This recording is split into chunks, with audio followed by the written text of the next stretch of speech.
Donc, reprenons notre petite introduction sur les rêves, mais qui reprend tout et tout. Non, donc voilà, donc la Gemara, elle dit comme ça par rapport au rêve, le malin et le moridin. Ce qui veut dire littéralement, on n'en descend pas et on ne monte pas. Donc ce serait une phrase qui voudrait dire quand une personne fait un rêve, en gros, faut pas en faire des caisses, ça n'a aucune signification. Maintenant, là-dessus, on a un problème, c'est qu'il y a beaucoup de Gemarot qui ne semblent pas aller dans ce sens. Notamment une Gemara qui est très connue dans Nedarim, qui dit qu'on la verra. Tout ce que je vous dis, c'est ce qu'on va voir. C'est pas juste une intro. Enfin, c'est une intro, mais c'est ce qu'on verra, pour que vous sachiez à peu près vers où on va. Il y a une Gemara dans Nedarim qui dit comme ça, qui dit Misheni Duhu, Tzarech et terrain. Qu'une personne qui, dans son rêve, eh ben, elle est mise en nidouille, c'est-à-dire elle est mise au banc de la société par. Enfin, il y a le principe du nidouille. Une personne, tu veux qu'elle n'approche plus le tibour, il faut la mettre en nidouille. C'était un processus, à l'époque de Chazal, qui était très grave et qui était employé pour mettre des personnes en quarantaine. La Gemara a dit que celui qui rêve qu'on le met en nidouille, eh ben, il doit avoir justement une atara, justement, il doit avoir une permission, même dans la vie réelle, de revenir parmi les gens. Donc, c'est pas vraiment. il faudrait voir qu'il y a une différence entre un rêve et un nidouille. Techniquement, on dirait que c'est la même chose, c'est une mise au banc. Maintenant, comment ça se passe, je ne saurais pas te dire quelle est la différence technique entre un rêve et un nidouille. Mais c'est quand même une excommunication, bon, une séparation quoi, du tibour. Alors, il faut savoir, d'un côté, le malin le moridin, on n'en fait pas des caisses, et de l'autre côté, on te dit, on met enfin, il faut une atara pour celui qui a été mis en rêve, en nidouille. Tu vois, tu me perturbes. C'est la première des choses. Il y a un autre principe dans la Gemara qu'on ramène, qui est le suivant, qui dit que Yefchar les chalom blot varim betelim, que dans tous les rêves qu'on fait, c'est pas possible qu'il n'y ait pas des choses qui soient complètement sans signification et sans importance. Donc encore une fois, on a encore une idée comme quoi le rêve, bon, il faut pas trop en tirer d'importance, et une importance démesurée. Mais d'un autre côté, ce que je vous dis, c'est le ping-pong le truc, c'est pour ça que les rêves c'est intéressant pour clarifier les choses. On a une Gemara qui est très connue qu'on va voir qui dit que les rêves c'est une des choses sur lesquelles on approche un 60e. Je m'explique, il y a plusieurs choses sur lesquelles en faisant cette action on approche un 60e d'une autre action, on verra en détail ce que ça veut dire. Entre autres, le rêve, on dit que c'est un 60e de la névoie. Donc une personne qui rêve, a priori il y a quand même quelque chose dans son rêve, une signification qui provient d'Hachem et qui aurait une signification qui se rapproche de la vérité, parce que c'est un 60e de la névoie. C'est marrant ce que dit la Gemara, qu'est-ce qui est un 60e de quoi, vous verrez. Donc encore une fois, alors quoi, les rêves, donc ça a une importance, un 60e de névoie. Donc il faudra essayer de voir quelle est la nature du rêve, quel est le but du rêve, parce que si Hachem il a envoyé ça, ce moyen de communication entre guillemets, c'est qu'il a une importance, une chashivut. Et il faudra aussi parler de l'interprétation des rêves, qui est un pan très important. C'est toi qui as parlé de l'interprétation tout à l'heure. Ça, c'est par rapport à la Gemara et par rapport à la Torah. Okay. Par rapport à l'Halakha, donc parmi les questions qu'on va se poser, les questions auxquelles les poskim vont répondre, j'ai recensé plusieurs cas qui sont assez intéressants. Le cas qu'on verra, c'est un type qui rêve que son père lui dévoile dans son rêve les numéros du... Non, je rigole. Il dévoile dans son rêve qu'il a pris de l'argent de la tzedaka ou de quelqu'un et il l'a enterré. Et il dit à son fils, voilà où est le trésor que j'ai enterré. Est-ce que cette personne-là, qui reçoit un dévoilement, entre guillemets,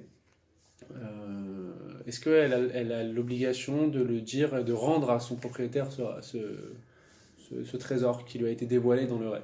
À quel point ça va loin dans les poskim.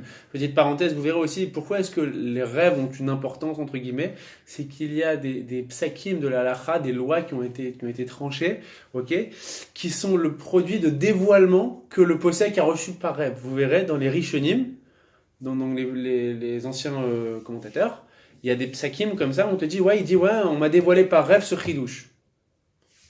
C'est pas un jeu, quoi. T'as un rêve et tu tranches à l'akha comme ça, est-ce que tout le peuple va faire? Donc si les Rishonim, des fois, ça peut arriver qu'il y ait eu ce qu'on appelle un gilouï, un dévoilement, c'est forcément que le rêve aussi il a une importance. Donc toujours pour aller dans le sens que ça a peut-être une importance. Autre cas de la halakha qu'on tranchera, celui qui fait un éder dans un rêve.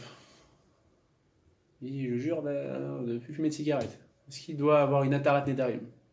Si tu dis que c'est chachouv, un rêve c'est important, bah oui, il faut une atarat nedarim. Si tu dis que c'est rien, non, on verra.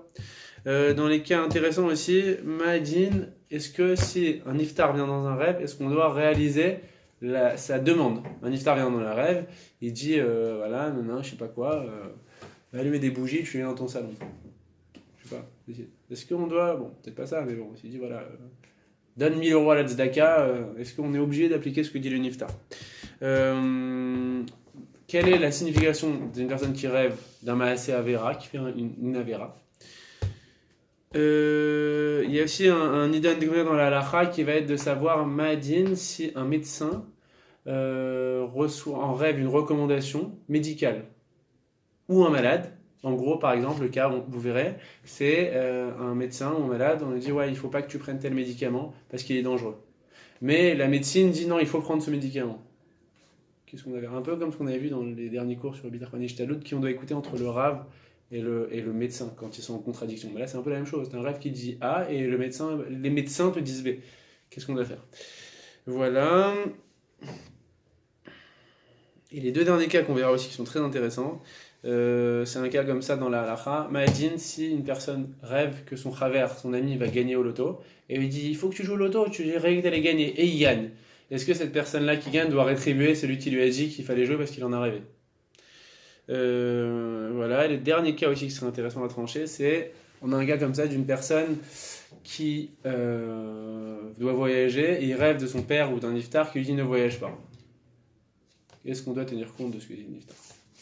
Donc toutes ces questions, vous n'aurez aucune réponse. Voilà, donc dans un premier temps, pour aujourd'hui, je pense qu'on a déjà entamé les Gmarot. Ce ne sera peut-être pas toutes les Gmarot, mais avant de rentrer dans les commentateurs, dans les pirouchim, tout ça, déjà voir ce que la Gemara dit. Donc il faut savoir qu'il y a tout un pérec dans Brachot qui s'appelle Aroé, qui parle que des rêves. Donc vous imaginez qu'on n'allait pas faire tout le pérec de Brachot. Donc il y a certains passages de la Gemara et certains points clés de la Gemara qui ont été sélectionnés et qui permettent d'avoir un aperçu à peu près de ce qu'on a dit par rapport au rêve. Ok? Are you ready? Press the jump. Ça n'a aucun sens ce que j'ai dit, mais je l'ai dit. Alors, prenez la page 1 que je vous ai donnée. Ne tenez pas du tout compte de mes notes que j'ai mis sur le côté. Elles n'ont aucun sens, sauf pour ce cas-là, puisque c'est la traduction. Donc, la première fois qu'on voit dans le prophète une affirmation et quelque chose qui est allusion au rêve, c'est par rapport au prophète Iyov. Le prophète Iyov, en haut à droite, il dit comme ça, Bechalom, Chezayon laila benofel tardema alanashim benetumot alay mishkab az igale ozen anashim umebasa yartom. Donc vous avez les traductions sur le côté. Donc en songe, donc dans le rêve, dans les visions nocturnes, lorsqu'un profond sommeil s'empare des hommes, lorsqu'ils dorment sur leur couche, donc lorsqu'ils dorment, alors il ouvre l'oreille des mortels, on parle d'Hachem, et met son sceau sur la correction qu'il leur inflige. Bon, c'est comme d'habitude, c'est le Tanar, c'est un peu du charabia, quand on le lit comme ça fait un peu, voilà. Mais en gros, ce qu'on est en train de nous dire, c'est que Hachem, il envoie dans le rêve des gens, dans le sommeil des gens, pardon, des rêves qui ont une signification. Et ce qui est intéressant, c'est juste la fin, ce qu'on dit. Alors, il ouvre l'oreille des mortels, donc en gros, le rêve leur permet d'ouvrir leurs oreilles, de prendre conscience de quelque chose, et met son sceau sur la correction qu'il leur inflige. Et en gros, il y a une notion dans le rêve donc d'ouvrir les oreilles et de corriger quelque chose par rapport au comportement de l'homme. C'est ce que va dire le Metsudot David, qui est le commentateur sur Iyov, qui est juste en dessous du texte qu'on vient de dire. Il dit comme ça. Haz yigale. Donc, quand on disait alors sera dévoilé le rêve aux mortels, il te dit Bechalom, dans le rêve, yigale ozen anashim. On dévoile quelque chose aux oreilles littéralement des êtres vivants. Qui marelo bechalom davar idamel asher nixar alav. On montre aux mortels quelque chose dans le rêve qui est comparable à ce qui a été décrété pour lui dans le ciel. Shei mida ki mida ledvar asher chata ve'asham. Et c'est mesure pour mesure par rapport à ce qu'il a fait comme faute. Donc, en gros, ce qu'il voudrait dire le Metsudot David, c'est que il y a une idée comme ça, comme quoi dans le rêve, il va y avoir la première des cibles à atteindre, c'est de permettre, on va voir pour qui exactement, c'est pas pour tout le monde, mais de faire tchouva grâce à son rêve. C'est-à-dire que la première des choses, des idées qu'on peut avoir quand on a un rêve qui est perturbant, on va voir qui, quoi, comment, mais dans l'idée, c'est un peu vaste ce qu'on va dire là, mais dans l'idée, c'est que le rêve que tu fais peut avoir un lien avec quelque chose sur lequel tu dois faire tchouva. Ok ? Le type, je sais pas, il rêve qu'il est en train de manger du poisson et il s'étouffe avec le poisson. Ok? Faut que tu fasses attention à la cacheroute de ton poisson. Bon, la viande, on va dire, tu vois. C'est une idée qu'il est en train d'avancer. Comme quoi, il y a toujours un lien, et surtout la matara, le but premier, c'est de permettre à la personne de faire tchouva, et toujours en lien avec l'action sur laquelle il doit se repentir. Donc c'est déjà une idée première qu'on est en train d'introduire, qu'il peut y avoir une once et un but de tchouva dans le rêve. Il continue ensuite, Mosram Yartom, avec son sceau, il signe, on parle d'Hachem. Veimlo yaskilu ledat alede achalom, velo yashuvu l'Hachem. Et maintenant, si maintenant la personne, à travers le rêve, elle s'en fout et dit, c'était un rêve, ça, c'est quel rêve, ok. Qu'est-ce qui se passe? Et qu'elle ne se repent pas.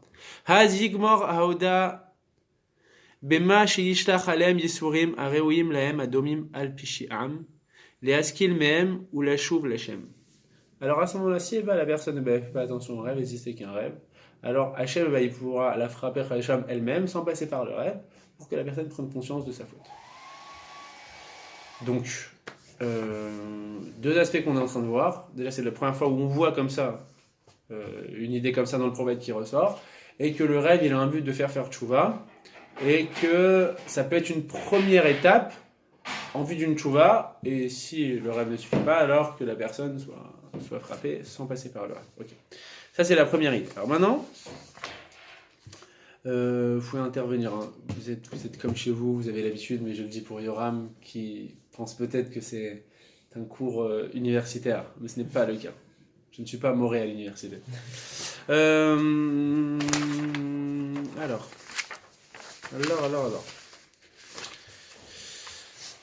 Par rapport à ça, donc vous pouvez prendre la Gemara, qui va être la Gemara. La Nunzaïn Amudbet. Donc, qui est la Gemara de la feuille 1. Feuille 1, deuxième texte, juste en dessous de Yov. Donc, justement, moi je prends la Gemara traduite, je triche. Alors, voilà. C'est comme ça.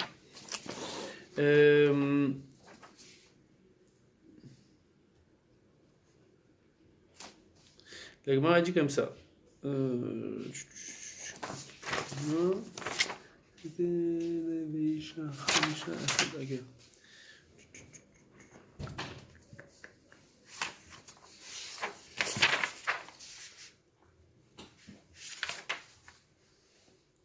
Alors.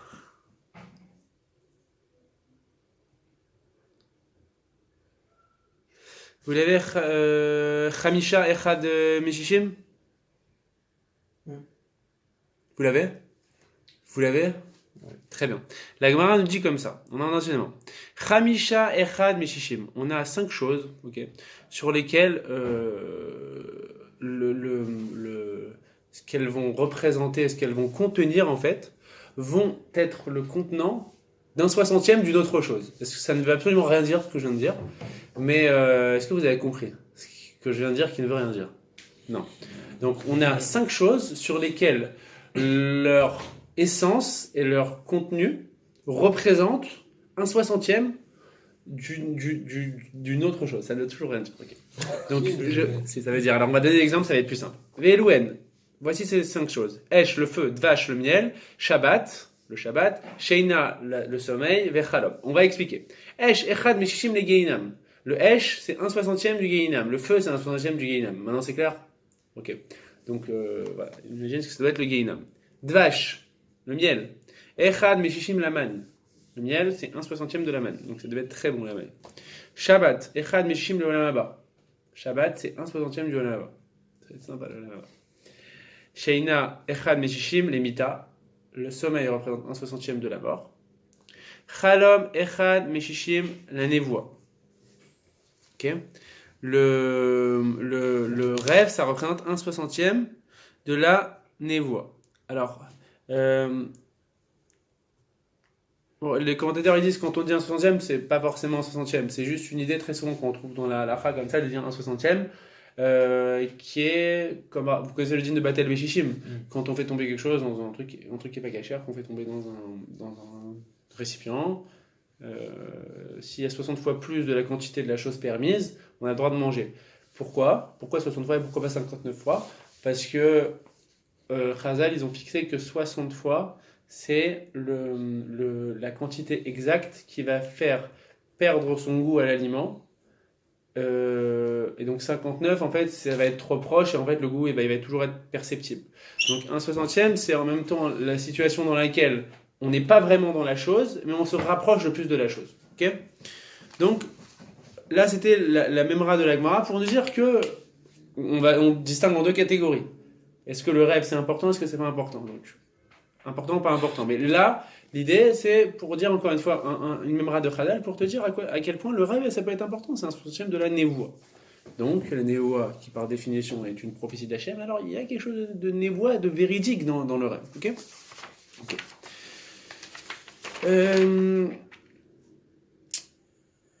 Le deuxième point qui va nous intéresser, c'est cette fois la Gemara, donc Nunhe Amoudbet, donc vous pouvez tourner. Nunhe Amoudalef. Pardon, non, vous n'avez pas besoin de tourner, c'est en bas.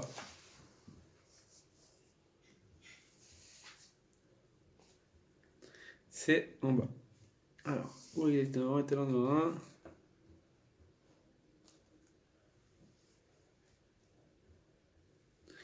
c'était où exactement? Ok, donc à peu près, on va reprendre à peu près à partir de... Donc, Ve'amar Rav Chizda, troisième grande ligne.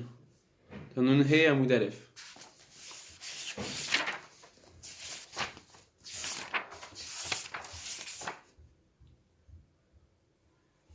Est-ce que vous l'avez?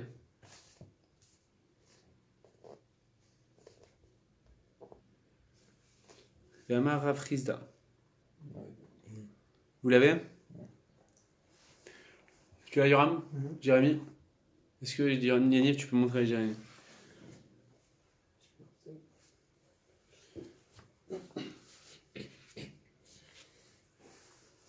Ok. Donc la Gemara dit comme ça. Ve'amar Rav Chizda. Rav Chizda, il a dit comme ça. Chelma bisha caché minagida. Un mauvais rêve, il est aussi difficile pour le corps qu'un coup qu'une personne prend. Ok. Pourquoi? À cause des inquiétudes que va créer le mauvais rêve. Chez Nehemar, on travaille un passage dans Kohelet qui dit Ve'elokim asa sheir ou milefanav. Donc littéralement, Dieu a fait les choses de la sorte qu'on les craigne.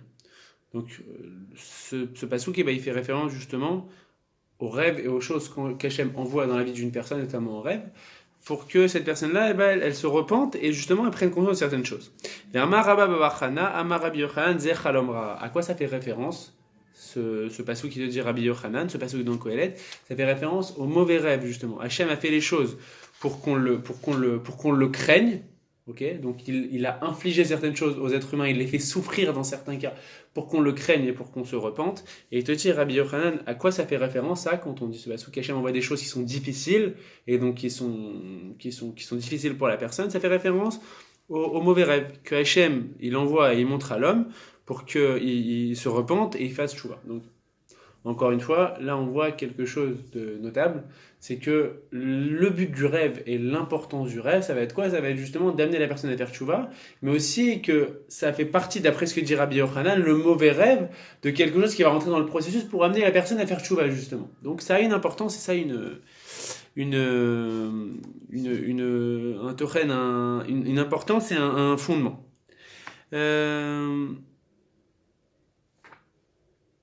Ok.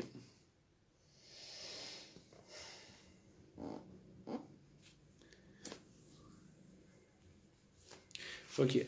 Alors, comme la Gemara, en fait, je voulais diviser en deux parties pour dire là on voit que c'est important, là c'est pas important. On ne le fait pas forcément dans l'ordre pour cette partie-là. C'est pour ça que je vous dis d'aller là, d'aller là, d'aller là.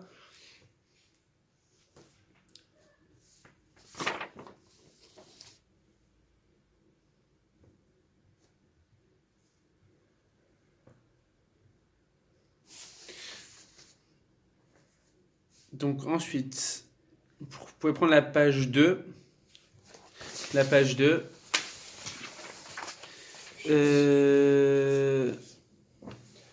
Ça va être la 7e ligne environ. Là où je vous ai mis une petite croix. Non, vous n'avez pas de croix. Donc ça va être la 7e ligne. Amar Rav Una. Que vous avez Amar Rav Una. Oui? Jérémy? Tu l'as, Jérémy? Merde. Amar Rav Una. T'as la page 2. Elle est là devant toi. Ah ouais? C'est quoi? C'est pas juste. Ah ouais?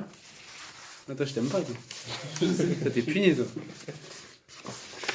Attends. Alors. En fait, elle est un peu.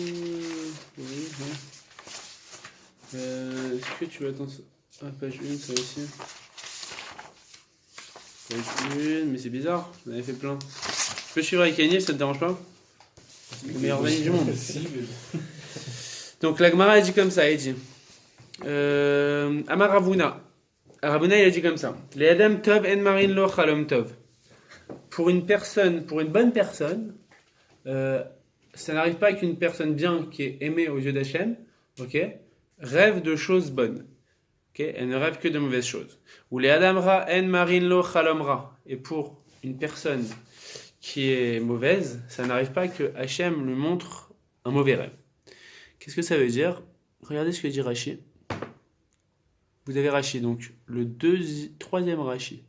Les Adam Tov Mare Lo Chalom Ra. Donc il a pas le même texte que nous, et ça revient au même. Il te dit pour une bonne personne, on lui montre des mauvais rêves. Alors que la Gemara elle le dit à l'inverse. Elle dit pour une bonne personne, on lui montre pas de bons rêves. Donc ça revient au même, quoi. Juste, les personnes bien, agréées aux yeux d'Hachem, ne font pas de bons rêves. Qu'est-ce que ça veut dire, Rashi?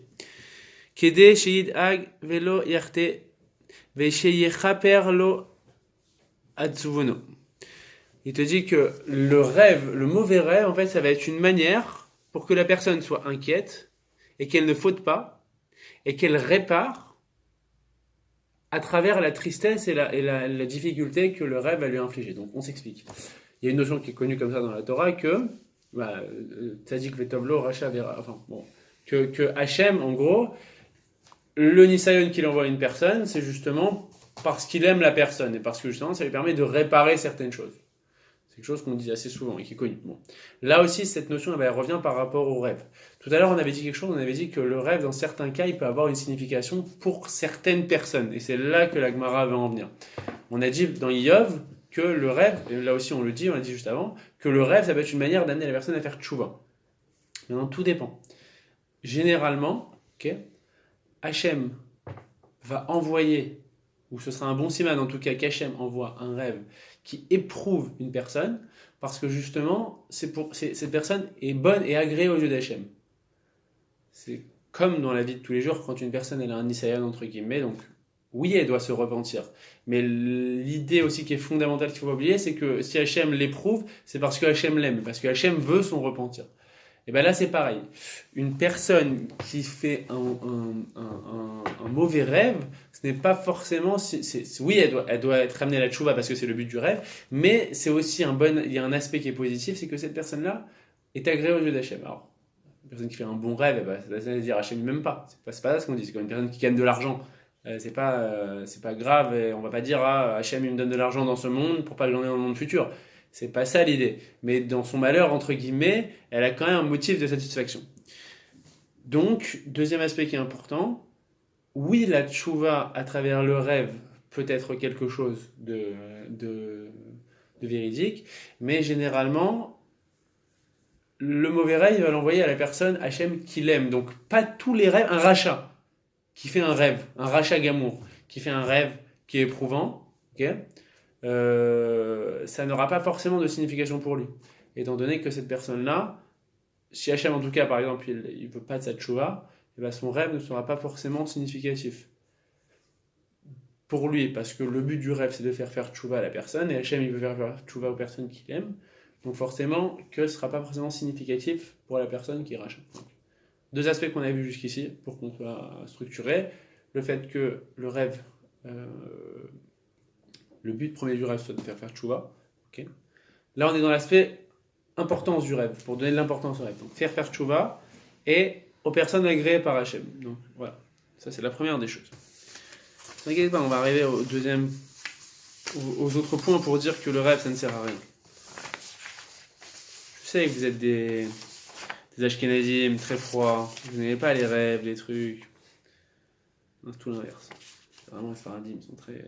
Les rêves, j'ai rêvé de Baba Salé.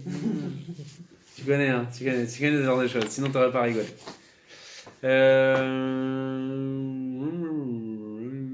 Ok. On va arriver à notre partie justement sur le fait que les chalomot, ça peut n'avoir aucune signification.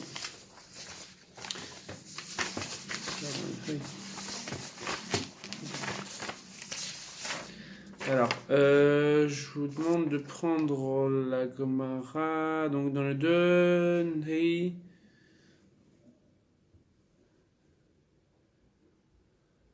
Ok, Shmuel qui ava chazé chalma bisha. Donc dans la feuille 2, vous avez... Alors, au niveau des grandes lignes, ça commence par la haine par oivecha. Oivecha.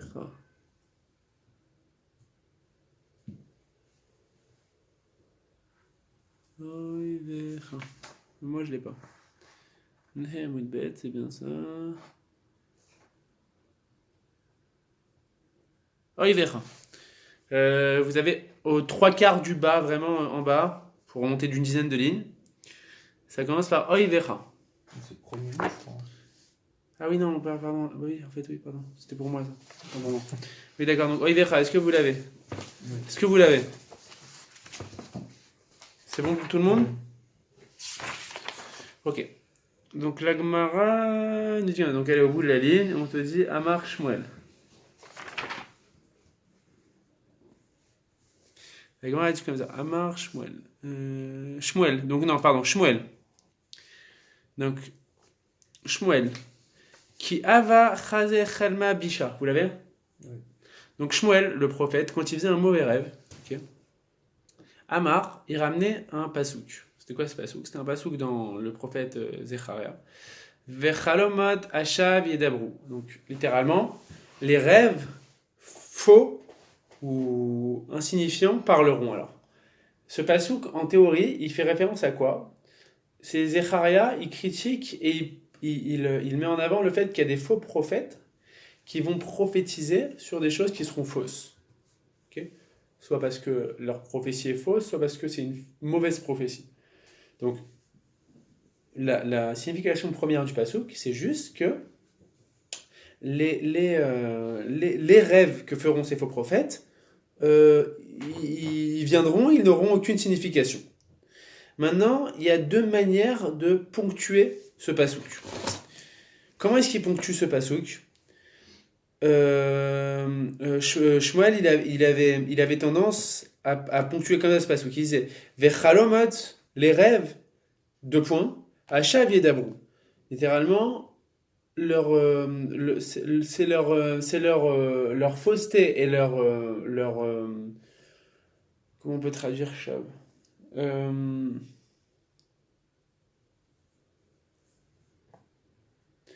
Leur vide parlera, littéralement. Donc, il parlait comme ça des faux prophètes. Il disait Vechalomot, donc par rapport aux rêves, deux points, c'est leur vide qui parle. Littéralement, ça n'a aucune signification.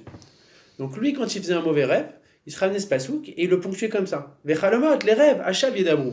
C'est leur vide et leur manque de signification qui parlera. Littéralement, dans le contexte, c'est pas ça dont parle le pasouk. Et vous allez voir après que quand il ponctue de la bonne manière, ça peut avoir une autre signification. En théorie, le pasouk, il parle de quoi? Il parle justement des faux prophètes qui faisaient des rêves, mais pas parce que le rêve en soi, ça n'a pas de signification. C'est parce que c'était des faux prophètes. Donc ça pourrait être justement l'inverse. C'est que le rêve a une signification, mais eux, c'était des faux prophètes. Mais lui, il le ponctue un peu à sa mère, il disait, il faut comprendre comme ça le pasouk. Ve'achalomot, les rêves, Ashav et Dabrou. C'est leur vide qui parlera. La Gemara continue et dit qu'il y avait chazé chelma tava. Lorsqu'il faisait des rêves, des bons rêves, alors là, c'est une contradiction, puisque juste avant, il avait il avait ponctué le pasouk de manière à dire que le mauvais rêve, les rêves n'ont aucune signification. Alors, quand il fait des bons rêves, qu'est-ce qu'il faisait? Il faisait exactement l'inverse. Amar, vechiach halamat hashav yedabrou. Il gardait la même ponctuation qu'avant. Dans sa ponctuation, il laissait entendre que les rêves n'avaient aucune signification. Mais il posait une question sur ce pasouk. Il le ponctuait différemment. Il ponctuait comme ça.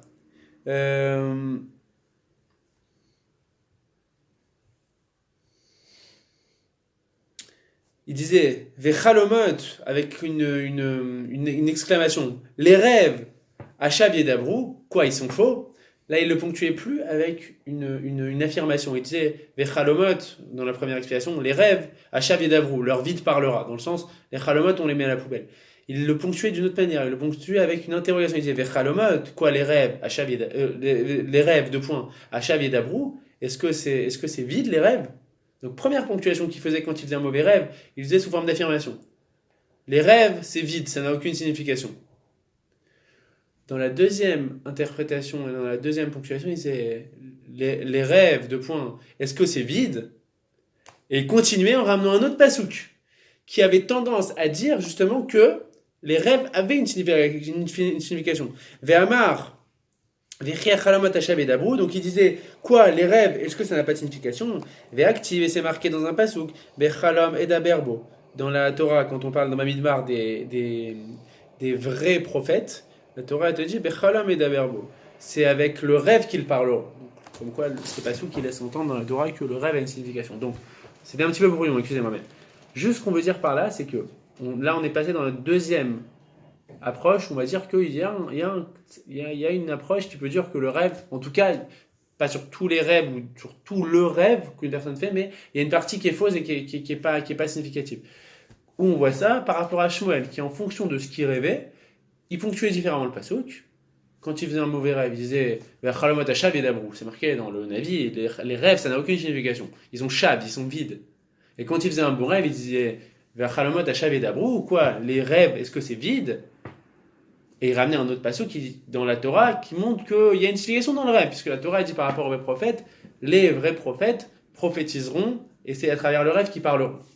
Mais ce qui est quand même intéressant, c'est que c'est la première fois dans la Gemara qu'on nous introduit comme ça cette notion que le rêve, il peut avoir une double signification, mais aussi une signification qui est complètement vaine et dont on ne peut rien retirer.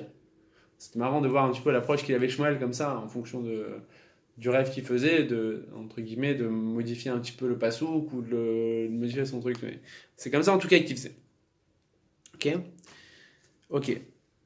La Gemara elle continue et dit Rava, Ramektiv.